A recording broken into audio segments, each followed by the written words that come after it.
This is Up Close. I'm Stephen I. Weiss. When do laws provide justice, and when is the criminal justice system anything but?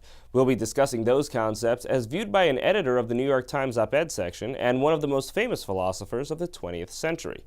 The summer of 2014 is the 50th anniversary of the Civil Rights Act, a piece of legislation that changed America overnight and introduced freedoms and opportunities for African Americans that so many of us take for granted. But the sausage-making process of that legislation and the focus on law as a source of injustice reveal aspects of our legal system that often go unmentioned. New York Times op-ed section editor Clay Risen re-reports some of those facts in his book, The Bill of the Century, The Epic Battle for the Civil Rights Act. And one of the great works of one of the great philosophers of the 20th century was almost completely lost to history. In Michael Foucault's waning years, he delivered a series of lectures on truth and the criminal justice system and never had the time to develop his thoughts into a published book. But recovering those lectures and publishing them in context is Bernard Harcourt, co-editor of the volume Wrongdoing, Truth-Telling, The Function of Avowal in Justice. But first, here's my interview with Clay Risen.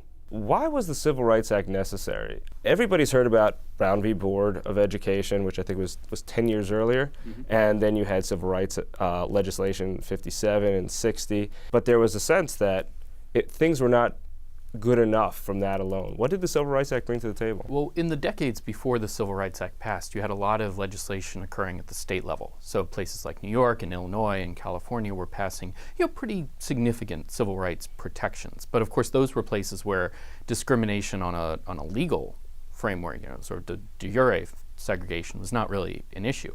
Where it wasn't happening was in the South. And so even as you had this progress on the courts and in this federal legislation that was sort of, soft legislation, you really didn't have any progress in the South. So by 1963, the decision was made at a variety of levels in Congress, in the White House, and also really in the public, that something finally had to be done about Jim Crow segregation in the South, as well as, more broadly speaking, job discrimination.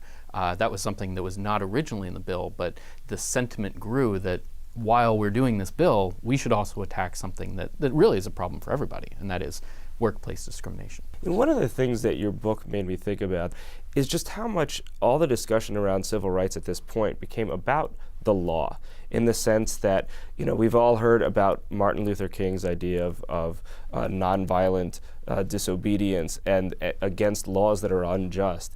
But the fact that it's actually laws that are unjust is I think, lost in the larger discussion, whereas what you talk about is people were going to get themselves arrested to show that the laws were unjust. And then people in the Justice Department under Robert Kennedy were shocked that the law really wasn't working. And these were Northern liberals who felt like, well, justice should prevail, but the laws weren't ready for justice. Yeah, no, that's right. And one of the things that I think is an important dynamic to understand is how much the movement, broadly speaking, not just the civil rights movement, but the pro-civil rights movement, and that includes churches, synagogues, unions, as well as groups like the NAACP and the Southern Christian Leadership Conference, how these groups coordinated and sort of really rallied behind King's strategy of demonstrating the wrongness of the existing laws, because, as you say, a lot of people at the level of the Justice Department and at the national level, broadly speaking, thought that the law worked and that it was just a matter of getting the right sort of slow, bit-by-bit movement toward justice within the existing framework, that would take care of things. And really the story of 1963 is how these groups convinced people like Bobby Kennedy that was not the way to go. Within that, it's interesting that in the build-up to creating this bill, there was a lot of hemming and hawing around, could we ever get anything passed? It was always going to pass the House. There was an overwhelmingly liberal majority in the House, and of course you only needed a simple majority. The Senate was different. You needed, like you said, 67 votes to overcome the filibuster that everyone knew would be mounted by the South. And of course then you had nowhere near enough liberals in the Republican and Democratic parties to get the bill through. So the question was, how do you get conservative Republicans on board? And that's actually, I think, a lot of the excitement in the story is because when they started off, they didn't have enough votes. They polled the senators, and they found they didn't have enough. So much of what happened during the Senate filibuster was behind the scenes trying to get these conservative Republicans to say, okay, I normally don't support expansions of federal power, but in this case I will vote for this bill. And that was a huge success story. And now, Columbia University law professor Bernard Harcourt on truth, confession, and avowal in the criminal justice system, as discussed by Michael Foucault. Who was Foucault, and what was the larger impact of his work? His most well-known contribution is called Discipline and Punish, which was published in 1975, so 6 years before these lectures. And that book, which kind of represented the way he was thinking during the 1970s and late 1960s, was all about trying to understand the way in which kind of society disciplines us. Okay? To a certain extent, the book was a rejection of the simple idea that we've become more enlightened with punishment over the course of history. That we used to engage in brutal forms of execution, but that today we have, a relatively humanitarian way of dealing with punishment, which is the prison. What he was trying to suggest was that we haven't become more humane in our punishments, we've become more efficient.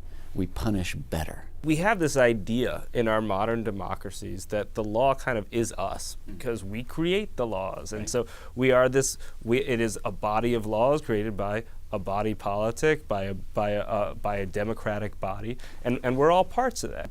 An important piece of the modern legal ethos is, in a democratic society, is that we are creating rules ourselves that are intended to bind ourselves, right? And that we are, in that sense, autonomous.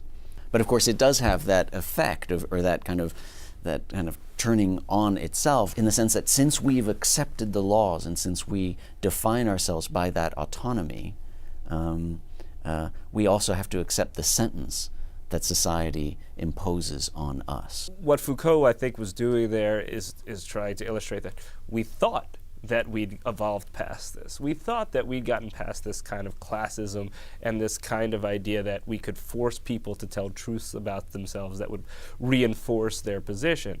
But because because fundamentally there are corruptions in this, what we imagine is this scientifically clean and sound system, that doesn't end up being the case. And we end up with a situation where here in America, we're near the 50th anniversary of the Civil Rights Act, but 1 in 100 black men is in jail. And at the same time, specifically to Foucault's point about confession and avowal, we have countless thousands of people serving jail terms because they admitted to crimes they never did. I think the way it functions, and the way the book is useful in this way to kind of understand a present that was not necessarily Foucault's present, right? It's 1981 in France. The prison issues are somewhat different. But the way that it works is to see that each of these different steps are different kind of ways in which truth-telling is linked to the giving of justice to serve certain relations of power. So to a certain extent, we're left with all of that work to then try to understand in contemporary American society how it is that we produce these notions, both of truth and of justice, in such a way as to allow the forms of massive incarceration that we have today. That's all for this week's abbreviated web episode of Up Close. A reminder, you can see the full episode of Up Close on the Jewish Channel on cable, or listen to the full audio of the show as a podcast, available on iTunes and your favorite podcast player. The Jewish Channel is available on cable, Time Warner Cable Channel 528, IO Optimum Channel 505, RCN Channel 268, Bright House Channel 330, Verizon Fios Channel 900, Cox Cable Channel 1, Frontier Communications, and on Comcast in the on-demand menu under Premium Channels. For more information, visit tjctv.com.